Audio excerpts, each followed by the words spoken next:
It is the season of strikes in Nigeria as more unions brace up to shut down the economy.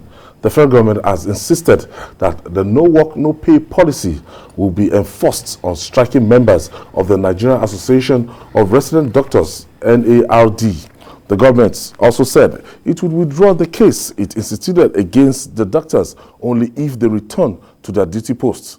NARD has been on strike since 2nd of August 2021 over irregular payment of salaries, among other issues.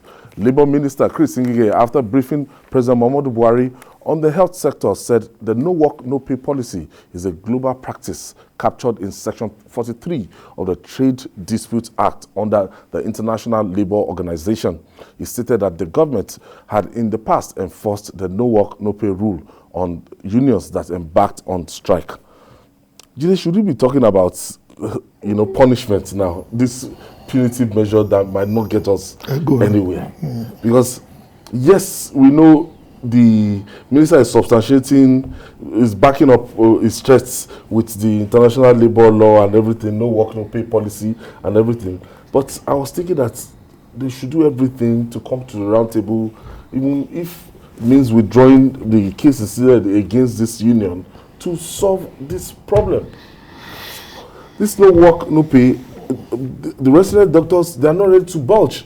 Moving further now, Joesu, the joint health unions all across the health industry, they are now saying that they are going to embark on a solidarity strike. Yes, because other people are being made to work extra hard because of the absence of resident doctors. Work long hours. Yeah. Yes, you can't expect consultants to do the work of these young doctors. Residencies. It's just not going to work. On the issue of no work, no pay, I think that labor unions in Nigeria should be so well organized to the point that when you want to go on strike, you have a ready pool. For at least 6 months. Yes, from where you can pay stipends to your members in the course of the strike. That is how it is done in other lands. Hardship. That is how it is done in other lands. Because you can't go on strike for 6 months, for example, or longer than that, and expect that during that period when you are not working, they will keep paying your salary. No. So they ought to be organized enough, and when you are preparing for this, whether government decides to pay you or not, you will be ready to remain on strike. So the issue of no work, no pay, I don't think that by saying they will not pay, I don't think the government has done anything unheard of. I won't say wrong, anything unheard of. At this stage, they are not the best of friends. I want you to go back to work. You are not ready to go back to work. You want me to pay you. If the government says it's not paying, I don't think it's done anything terrible. What government needs to do is honor its own side of the bargain. Honor your side of the bargain. All what the Minister of Labour is doing, I'm terribly disappointed. You need someone even with an ability to negotiate, to hold that kind of position. Someone with that background of negotiating with labor. But not a man who will simply be shouting at them as if they are his children. You've got to be able to negotiate with them and not simply be issuing threats. You set up a committee with ASU, for example, because it's the same strategy that is not working that the Minister of Labour is using even with ASU. You set up an implementation committee, a renegotiation committee headed by former NUC executive secretary Musa Jibri. But you refuse to implement the decisions of Professor Musa Jibri. Why did you set up the committee in the first place? Nobody forced you to. Now Musa Jibri finished his work and said, okay, this is the outcome of my work. You are refusing to implement, and if you don't implement, the renegotiation that ASU has been asking for will not happen. It's the same thing with these guys. they suspended their strike on the 10th of April. Between that time and now, Nothing. you didn't really do anything. Out of 8 demands, you met one and partially met the other. As a honorable. Yes. Now, is anybody surprised that they are now going on strike? And you think that you can simply continue like that? Now, once Johesu joins them, You need to paralyze the sector effectively, the health sector. because those are the junior health workers. Yes. Who will be left in public health institutions? Who will be left? Who will be left?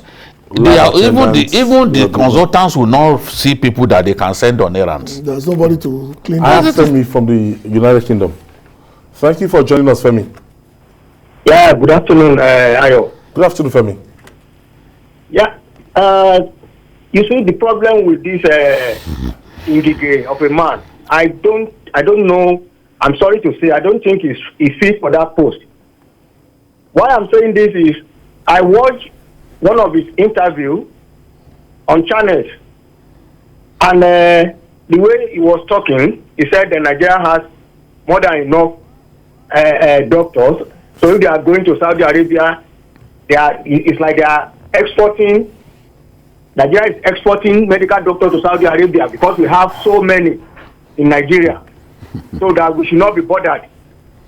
That people in Nigeria should not be bothered that there are a lot of doctors and I mean, as a minister and himself as a medical doctor, I don't expect him to say that.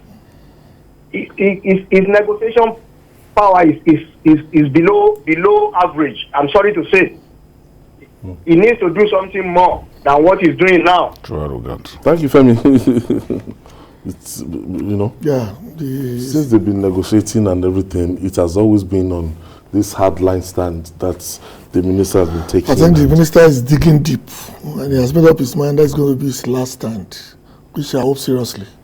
It will be the last time we have this kind of problem in the medical subsector. Number one, the no work, no pay is applicable only if one party has met 50% of the demands, which is the threshold for when labor negotiates. We've not met 30% of what we agreed to do with the doctors.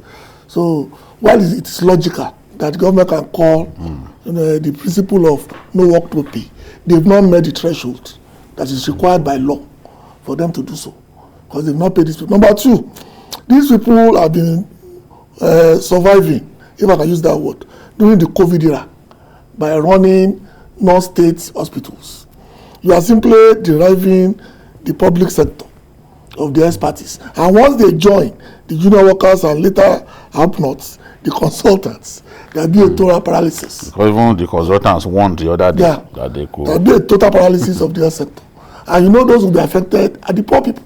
Yes. Because those who run this system jump to the plane the very next day to go and check their headache. No, to treat Qatar. I even thought headache was this place. Qatar is even senior. Just to feel dizzy, they are willing to go out and spend money to treat it. Because we are in trouble. If you look at the casualties recorded now, we're not talking about that that area. If you want to take our camera to visit general hospitals, tertiary health institutions, and in the midst of I was with a nurse. Pandemic. I was with a nurse last night, and she was saying, "See, I don't know what I'm still doing in Nigeria.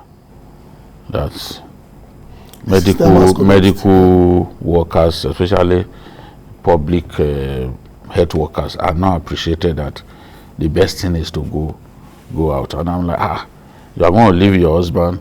And she said, yes, my husband will understand. You know, we live in the era when the husband is expected to understand. Yes, apologies to the BBN people. You know, the husband is expected to understand. So I said, you are going to leave? He said, yes, we are now appreciated. People are dying. You can see that even foreign health practitioners are coming to invest in Nigeria. Now, you see hospitals with foreign backing in our country because they know that these rich people, a lot of them who are stealing money, they can pay any amount. When COVID was at the peak of the COVID epidemic, that hospital last year, the kind of money that we were told were being paid. Yes. To a particular hospital. Yes. And 5 that's not the million to only simply one. come. There are some of those hospitals even in the Lekki area. The kind of money that they were being paid. Yeah, Yes, they were you dying. were Yeah, they were dying. They were dying. Because They could not travel, that's why. yes, yes, there were some of them who could not Because- travel. There was a particular person that had been traveling for more than 10 years. He had not missed it. When COVID came, he could not travel. He lost his life. He lost his life. So we need to do something about the public health institutions. We have a ruling class that does not mind Doesn't if care. our public health institutions die, Collapses. if our public universities die, because they have alternatives. Somebody who had not practiced medicine for many years does not care A politician. what goes on there. He's been a politician all these So years. we For have 22 enough years. medical Yes, practitioners. yes. Do we even have enough hospitals? A lot of the doctors prefer to work in urban centers. Go to some states in the north. Look at the ratio They are of not- doctors to. We don't have enough. extremely- How can anybody even think like that? I'm saying we don't even have enough hospitals. We should have much more primary health centers than we have. Across the country. Because some of the, like the general hospitals, for example, they shouldn't be attending to malaria I'm telling and you, It's not their job. typhoid and the rest. They have No, it should be the Primary health PHCs. centers, They should do that. The tertiary. But many people end up there. And there should be a PhD every 10 streets. Yes, but that is not. But that's not what we are seeing. As designed by Professor Oliko. Every 10 streets or every ward should have a primary health That's center. not what we are seeing. That's it. That means today we should have nothing less than 774 times 10. That's 7,740. You know, when we cases. even meet that threshold, we will then start again Yeah. to begin to add to add that. to Yes, because That is the how- minimum that is how- population is growing. That is how a nation develops. You set targets for yourself, you meet that target, you start Set again. another target. You start again. But our leaders just don't think in this way. They just want to do that which they think is necessary for today. Minimum. GKB, I don't know where you've seen this video of the first set of doctors collecting their remuneration in Saudi Arabia, and they started crying. Yes, They were I jubilating. spoke to a friend of mine Said whose brother was earn there. times 20 of what He said they the earn bro- in the Nigeria, brother and they've not collected all No, their hold on packages. now, hold on. The brother went to Saudi Arabia, I think Qatar, not Saudi. And he got his first salary and he called his brother in the middle of the night. He said around 1 a.m. And the man spent the next 1 hour saying things that cannot be said on telly about Nigeria. That the brother who was a nationalist at that, that said he's not going to leave Nigeria, he was forced out of the system, he went to Qatar. He said this brother called him around 1 a.m. in the morning and was saying unprintable things about Nigeria for the next 2 hours. He said he called the phone, the man called back, that he's not finished yet, about talking unprintable things about Nigeria. Because he said in 1 month, his blood pressure has gone down. His salary has not been able to take care of certain things that he thought he would never be able to do. And he's now telling the brother to hands off taking care of their parents.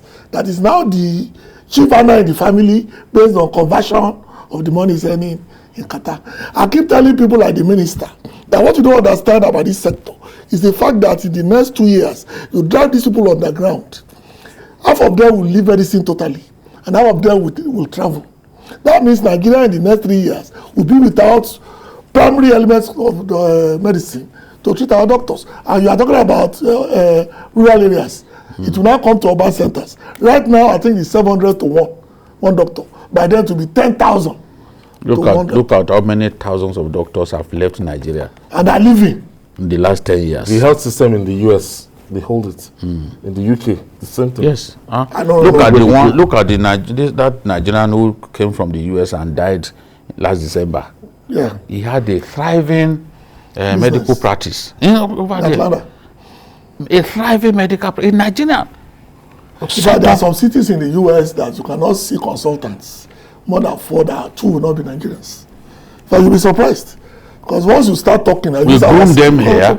We groom them here for other lands to use. And I'm not talking about UIO. I'm not talking about doctors who went to UIO. I'm talking about those who went to Lasut, Yes. who went to those State University. This guy get over there, they become superstars. Yes. And they will tell you to your face. Just like my younger brother was saying the other day, he said the medical colleges here, they train people properly. That a lot of his friends, they sat for test over and there they pass in one sitting. Yeah. In one sitting. Some of them are stars over there. That means this system, this country can produce world beaters. But to retain those world beaters, that's the problem. And appreciate them. Appreciate, if you don't appreciate, how do you then retain them? No, to retain them for the good of all of us is what we can do. They don't care. It's happening, yes, in football, even in athletics. He was talking about Francis Obikwelu. Yeah. The other Francis Obikwelu used to run for Nigeria. Yes. In Nanga, he left and was competing in the colors of Portugal. You know, I've seen people from Qatar and other places bearing Nigerian names. Yoruba names. These are our children. You know, they are competing over there. They've left us.